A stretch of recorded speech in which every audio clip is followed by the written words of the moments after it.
every person had all 10 of their fingerprints taken.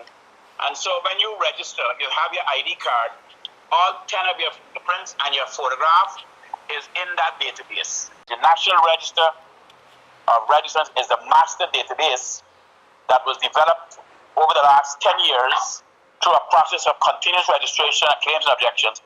And also, we spend millions and not millions, but billions of dollars. Billions of dollars.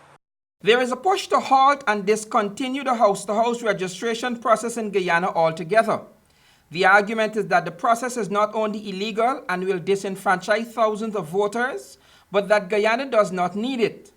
This argument is being made by Chairman of the Private Sector Commission, Jerry Gouveia. Gouveia's name was twice submitted by opposition leader H2H to President David Granger as a possible chairman for the Guyana Elections Commission. Today, Gouveia told Channel 2 Headline News from Canada that in 1980, Guyana spent billions of dollars to put the National Registrar of Registrants (NRR) system in place. That system collects biodata from all Guyanese over the age of 14.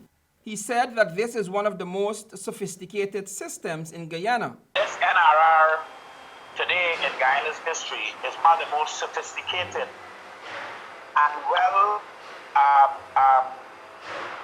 certified list that we ever had in the history of Guyana. Gouveia said that before 2006, all that happened was that the voters' names and pictures were collected, but that after 2008, every person in the NRR system was fingerprinted, all 10 fingers. In 2008, Guyana spent a lot of money to introduce biometrics and to completely do over the NRR, which is the National Register of Registrants. This is the list where everybody goes on. The businessman said that the aspect of continuing registration was also added, and that exercise is undertaken 2 or 3 times every year. What they decided to do is open registration centers all across the country 3 or 4 times a year. So they started to do what is called continuous registration.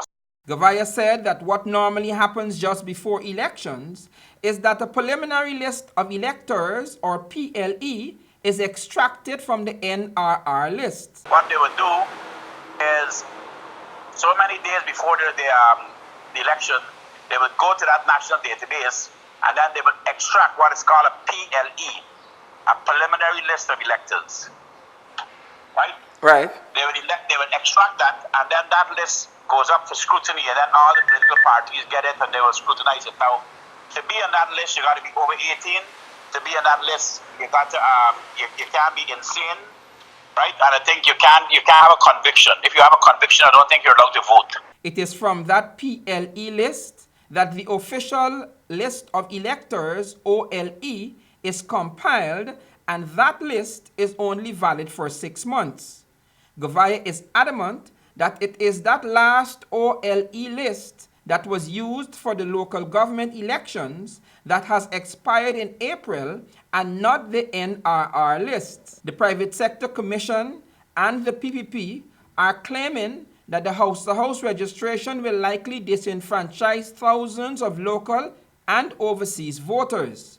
The coalition government has made the claim that the NRR list is bloated by some 200,000 illegal names, and that the just commenced house-to-house registration is designed to vet that list.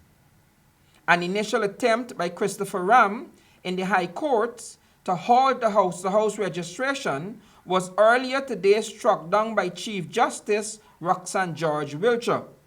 For Channel 2 Headline News, Wendell Jeffrey.